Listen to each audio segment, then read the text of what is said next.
জাহান্নাম থেকে বাঁচার সম্পর্কে আল্লাহর নবী বলেছেন, ও আমার ভাইয়েরা শোনেন ভালো করে।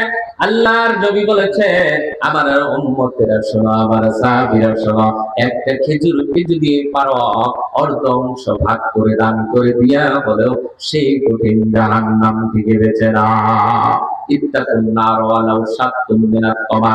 আল্লাহর নবী বলেছেন, জাহান্নামের আগুন থেকে বাঁচার জন্য বিশ্ব নবী বলেছেন, একটা খেজুরকে অংশ করে চিড়ে করে দিয়া, একটা অংশ দান করে দিয়ে হলেও জাহান্নামের আগুন থেকে বেঁচে নাও।